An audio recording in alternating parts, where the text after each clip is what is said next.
नहीं, उस जो एक्सरसाइज वाला पोर्शन है आपने बड़ी अच्छा उसके अंदर पॉइंट ऐड किया कि वो बर्न करना उसको बहुत ज़रूरी होता है, क्योंकि अगर हम उसको मेंटेन कर लेंगे but we are forgetting the other part कि हम उसको एक्सरसाइज नहीं कर रहे, बॉडी मूव नहीं हो रही, हमारी एक्टिविटी नहीं है, तो अल्टीमेट रिजल्ट ये होगा कि वो नेट रिजल्ट ज़ीरो ही निकल रहा होगा हमारे अच्छा पास। अभी क्योंकि हम बच्चों पर बात कर रहे हैं और फास्ट फूड और जंक फूड की बात कर रहे हैं, आपके ख्याल में बच्चे जब स्कूल जाते हैं या बच्चों के लिए हेल्दी ब्रेकफास्ट ऑप्शंस क्या क्या हो सकते हैं जो कि उनको पूरा दिन एनर्जाइज रखें? फिर बच्चों के लिए अच्छे मील ऑप्शंस लंच में क्या हो सकते हैं जो वो खा कर वापस आएँ? क्योंकि अगर पराठा या ब्रेड वगैरह दें तो वो एज इट इज़ वापस आ जाता है, तो इसके लिए क्या क्या ऑप्शंस जो हैं वो आप इस वक्त जो हमें पेरेंट्स देख रहे हैं उनके लिए बताएंगे? देखिए, इसमें सबसे ज़्यादा प्रेफरेबल चॉइस तो फ्रूट्स है। एक तो ये होता है कि इजी टू कैरी, आपने ईज को भी देखना है, number one easy to carry है, या आप उसको एक अच्छा फ्रूट चाट घर पे बना कर दें, ठीक है, ताकि वो साथ लेके जाए, उसको न्यूट्रिशियस भी होगा, टेस्ट भी मेंटेन रहेगा। दूसरा, बच्चे जब लंच कर रहे होते हैं ना, तो एक और बहुत बड़ा इशू ये होता है कि हमें उनके पास टाइम बहुत शॉर्ट होता है कि लंच ब्रेक है, उसमें उन्होंने खाना भी खाना है, उसमें उन्होंने खेलना भी है, अपनी बाकी एक्टिविटीज़ भी, बातें भी करनी है, तो वो उसमें प्रेफर करते हैं कि ऑन द गो डाइट उनके पास हो। या आप ये कर सकते हैं कि उन्हें अच्छा एक न्यूट्रिशियस सैंडविच जो आपके लो कैलोरीज सैंडविच है वो उसके डाइट के अंदर ज़रूर शामिल करें लंच के अंदर। या फिर आप इस तरह से कर सकते हैं कि कुछ आई वोंट प्रेफर, बट क्योंकि बच्चों की अब चॉइस इवॉल्व हो चुकी है तो बेकरी आइटम्स के ऊपर बच्चे बहुत ज़्यादा शिफ्ट हो चुके हैं। आई वुड अगेन से कि आई वोंट प्रेफर, लेकिन आपने एक उसकी चॉइस को, क्योंकि अदरवाइज ये भी होगा कि वो लंच वैसे ही वापस आ जाएगा, बच्चा खाएगा नहीं, तो हमें थोड़ा सा इवॉल्व करना है चीज़ों को। तो उसकी डाइट के मुताबिक कुछ गुड बेकरी आइटम्स, एक न्यूट्रिशियस, अब खुद घर पे हैंडमेड बिस्किट्स उनके लिए बना के रखें जो बच्चे साथ में लेके जाएं। जूस ज़रूर होना चाहिए, बट इट डिपेंड्स अगेन कि बच्चा अगर उसको कैरी कर सकता है तो वो उसको लेके साथ में जाए। फिर इसी तरह जब बच्चा घर वापस आ रहा है तो आप प्रेफर करें कि लंच में उसको घर की बनी हुई वेजिटेबल्स, साथ में थोड़ा सा प्रोटीन्स में मीट आप ऐड कर दें, और उसमें साथ साथ उसको fruit should be the part of that lunch as well, कि उसमें आपको लास्ट में एक अच्छा उसके लिए एप्पल या कोई और चीज़ उसको ऐड कर दें, ताकि वो जब वापस आता है, होल डे एनर्जी डेफिसिट हुआ होता है, तो वो रिफ्रेशमेंट फील करेगा, और उसके बाद क्योंकि उसका एक ब्रेक है तो वो आराम से रिलैक्स हो सकता है। अच्छा, मैं यहाँ पर एक और चीज़ आपसे पूछना चाहूँगी, क्योंकि ग्रोइंग एज में बच्चे होते हैं, आजकल हम देखें तो बच्चों की ग्रोथ बहुत ज़्यादा हिंडर कर रही है, या तो बच्चे बहुत ज़्यादा मोटापे की तरफ माइल हैं, हाइट छोटी रह रही है, बहुत सारे इश्यूज़ जो हैं वो हम आजकल की जनरेशन में देख रहे हैं। फिर इसी तरह साथ ही साथ बहुत सारे सप्लीमेंट्स इस वक्त मार्केट में अवेलेबल हैं, मैं नाम नहीं लेना चाहूँगी, बट वो कहते हैं कि जी ये सप्लीमेंट अगर आप दूध में मिक्स करके खाएँ आपकी ग्रोथ अच्छी होगी, हाइट अच्छी होगी, और बहुत इस तरह से जो है वो उनको अट्रैक्ट करने के लिए उसके साथ लेबल्स अटैच किए जाते हैं। इन सप्लीमेंट्स के बारे में आप क्या कहेंगे? Is it safe to take these kind of supplements? देखिए, one thing is natural,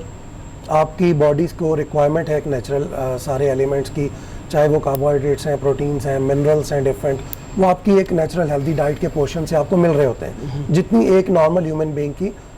daily requirement है। अगर आपकी वो रिकमेंडेड डेली अलाउंस से आप चाह रहे हैं कि वो कंप्लीट रहे, कि हम इसको कहते हैं RDA, रिकमेंडेड डेली, जो आपकी बॉडी को एक रिक्वायर्ड होता है, अगर उससे आप देखें, जो आप दूसरी वाली बात कर रहे हैं कि सप्लीमेंट्स के थ्रू करना चाह रहे हैं,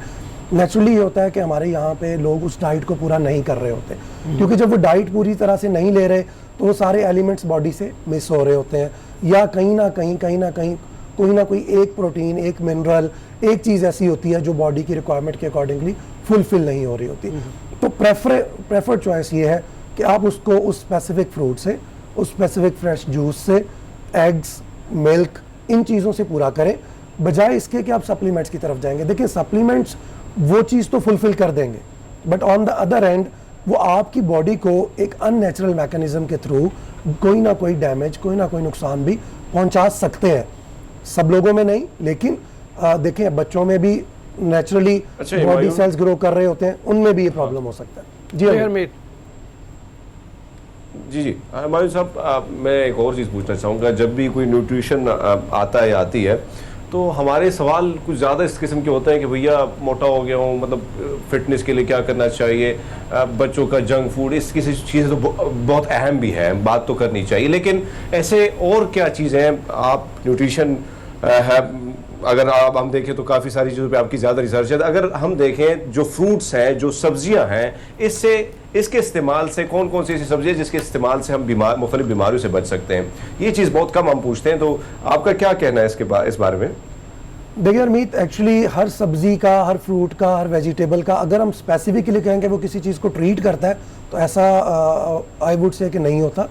हाँ, आपका ये जो फ्रूट्स और ये सारी चीज़ें होती हैं ये एक्चुअली आपके नेचुरल हेल्दी सिस्टम, जो आपका एक बॉडी का सिस्टम है, उसको मेंटेन रखने के लिए ज़रूरी है। तो अपनी रिक्वायरमेंट्स के अकॉर्डिंगली नॉर्मली ऐसा होता है कि आप प्रेफर करते हैं, अब जैसे आप एप्पल लेते हैं तो एज अ ब्लड थिनर वो काम कर रहा होता है, तो वो ये नहीं होता कि डायरेक्टली जाके डे 1 से एक एप्पल आपने खाया तो वो आपको फ़ौरन जाके ब्लड थिनिंग स्टार्ट कर देगा। जब आपकी एक रूटीन बन जाती है तो वो उसको मेंटेन रखता है। ऑन द अदर एंड अगर मैं बात करूँ, मिल्क हम बहुत ज़्यादा बात करते हैं कि वो आपको लेना चाहिए। अब उसके अंदर नंबर ऑफ मिनरल्स हैं, सबसे ज़्यादा अगर हम देखें कैल्शियम उसके अंदर होता है, कैल्शियम, विटामिन D3। वो इसलिए ज़रूरी है कि ये ऐसा नहीं होगा कि आपने 1 गिलास दूध पिया और नेक्स्ट डे आपकी बॉडी की कैल्शियम रिक्वायरमेंट पूरी है, ऐसा बिल्कुल नहीं होता। वो आपका over a period of time Aahista Aahista maintain करता है, उस लेवल को एक रेकमेंडेड लेवल के ऊपर, एक ऑप्टिमम लेवल के ऊपर लेके आता है। जब वो उस ऑप्टिमम लेवल पे आ जाता है तो आप नेचुरली हेल्दी फील करते हैं। ऑन द अदर एंड आप सप्लीमेंट लेंगे, कुछ भी लेंगे, आप एक तरफ फ्रूट्स खाना स्टार्ट कर दें किसी भी बीमारी के लिए। आप on the other and for example आप लेमन ले रहे हैं तो इट वुड उसके अंदर सिट्रस एलिमेंट्स हैं, डिफरेंट चीज़ें हैं, डिफरेंट एंटीऑक्सीडेंट्स हैं, वो आपकी बॉडी को नेचुरली जाके जो वियर एंड टीयर है उसको रेगुलेट करते हैं। बट अगर आप on the other and medicine का सहारा लेंगे, वो directly for the time being तो कर देंगी, but after a certain period of time आपके बाकी जो बॉडी ऑर्गन्स हैं उनके ऊपर इम्पैक्ट आ जाता है। तो इसलिए फ्रूट्स का एक पूरा रोल है, बट इट टेक्स टाइम, और आपको इसको अपना एक रेगुलर और रूटीन का पार्ट बनाना है। ऑब्जेक्टिव ये है कि आप इसको अपनी रूटीन डाइट में शामिल करें ऑन डेली बेसिस। बिल्कुल ठीक हो गया, बहुत बहुत शुक्रिया डॉक्टर। एक मिनट, अगर आप इजाजत दो, एक छोटा सा मैं इनसे एक क्वेश्चन अच्छा, कर लूं, फिर जी, उसके बिल्कुल। बाद मतलब आगे चले जाएंगे। एक बैलेंस डाइट पूरे हफ्ते की अगर आपसे कहा जाए तो उसमें क्या क्या कुछ होगा? बिल्कुल, इसमें देखें अगर अडल्ट की बात करें, एक हेल्दी अडल्ट की, उसके लिए आप अगर स्टार्ट करें अपना डे में, पूरे वीक की नहीं, डे की बताऊंगा तो उसको आप देन फर्दर एलैबोरेट कर सकते हैं कि should start with a glass of milk and boiled egg. ठीक है, साथ में ब्रेड ले लें ताकि थोड़ा सा आपको भूख जो है वो उसका एलिमेंट भी ख़त्म हो जाए। देन कोशिश करें कि आप ना वक्फे से पूरे दिन में खाना खाएं, ये नहीं कि बस एक दफ़ा खाया। लोगों में ये बहुत बुरा कॉन्सेप्ट होता है, 5 टाइम्स डे मील खाएं ले, क्योंकि हमारे यहाँ पे ना कॉन्सेप्ट है कि हम नॉर्मली आप देखते हैं लोग डाइटिंग पे हैं तो what they would do is कि बस एक टाइम का मील ले रहे होंगे, उससे आपको फ़ायदे से ज़्यादा नुकसान हो रहा होता है, क्योंकि जब आप 1 टाइम का मील लेते हैं बॉडी का पूरा मेटाबॉलिज्म डिस्टर्ब हो रहा होता है। ठीक है, तो हेल्दी डाइट का पार्ट ये है कि आप उसमें स्टार्ट करें अपना फर्स्ट मील, जो आप ब्रेकफास्ट ले रहे हैं वो अच्छा न्यूट्रिशियस डाइट लें, हैवी लें थोड़ा सा। उसके बाद आफ्टर 2-3 आवर्स आप अपना उसमें ऐड कर सकते हैं, कोई फ्रेश जूस ले लें, या प्रेफर करते हैं लोग, नॉर्मली ये होता है कि सैलड को बहुत ज़्यादा प्रेफर किया जाता है। देन लंच के अंदर मिक्सचर ऑफ फ्रूट्स, या कुछ लोग अगर इजी नहीं है आपके लिए तो देन आप 2-3 फ्रूट्स अपने साथ वैसे कैरी कर लें, बनाना, एप्पल, मैंगो का सीज़न है, मैंगो को ऐड कर सकते हैं, लीची बहुत न्यूट्रिशियस डाइट है, तो इस तरह डिफरेंट, वाटरमेलन अगर आप अवेलेबल है उसको ले लें, तो वो सारे आप ऐड करके अपना लंच बना लिया। देन उस इवनिंग में लोग टी की तरफ बहुत ज़्यादा मूव करते हैं। टी की जगह आई वुड से कि ग्रीन टी को ऐड करें उस वक्त में, वो थोड़ा आपके मेटाबॉलिज्म को एनहांस करेगी। और डिनर के अंदर कोशिश करें कि जो है थोड़ा सा प्रोटीन्स डाइट में ऐड कर लें, मीट हो सकता है उसमें, साथ में थोड़े rice if you want to add, लेकिन नॉट रिकमेंडेड टू एवरीवन। साथ में अगर छोटी सी आप चपाती ले लेते हैं तो वो it would make a balance diet for the day. ठीक है, ठीक हो मीट आपने रिकमेंड किया एक दफ़ा दिन में, बिकॉज प्रोटीन्स हमारी बॉडी की बहुत ज़रूरी रिक्वायरमेंट है to carry out the body processes, तो उसमें मेरे ख्याल में प्रेफर हरमीत भी यहाँ पर कोई सवाल पूछना चाह रहे हैं। जी हरमीत। अच्छा हिमायून, चूँकि वक्त की कमी है तो मैं ये भी देखना पड़ता है, मैं वहाँ रोमा को भी देखता हूँ। तो अच्छा पाजी, अगर हम देखें जो फ्रेश जूस की बात की जाती है, मुख्तलिफ टेलीविज़न पे इश्तिहारात आते हैं और कहते हैं कि भैया ये पियो तो आप सेहतमंद अपनी ज़िंदगी बना सकते हो, इसमें क्या है भैया? मतलब इसके क्या वाकई ये फ्रेशनेस हो रही है, वही एनर्जी देती है जो आम जूस जो है जो बाज़ार में हम बनाते हैं खुद घर में, उसका और इसका मुकाबला आप कैसे देखते हैं इसका? नहीं, इसका मुकाबला तो आप बिल्कुल नहीं कर सकते। देखें, एक जो फ्रेश जूस घर पे बना हुआ है उसमें फॉर एग्जांपल हम एक जूस को ले लेते हैं, कोई भी एक मैंगो जूस जो शेक है वो अपने घर पे बनाया हुआ है,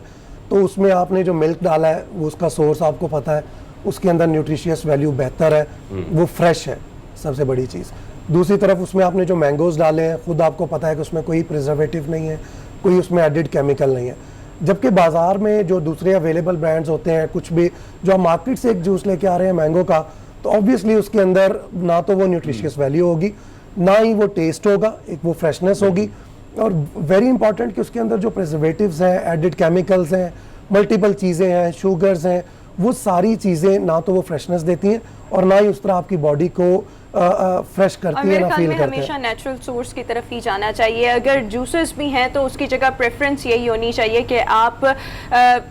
ओरिजिनल फ्रूट्स का इस्तेमाल करें। हेल्थ डाइट जो है वो बहुत ज़्यादा ज़रूरी है, स्पेशली ग्रोइंग एज में। और बच्चों को चाहिए कि जो उनके पेरेंट्स उनको लंच दे रहे हैं, उनको गाइडेंस प्रोवाइड कर रहे हैं, उसको भी फॉलो करें। Thank you so much doctor Humayun, आपने बड़ा अच्छे से एलैबोरेट किया तमाम तर चीज़ों को। अभी हम शो में एक ब्रेक शामिल करेंगे, एक ब्रेक के बाद वापस आएंगे कुछ नए मौज़ूआत के साथ। Stay with us.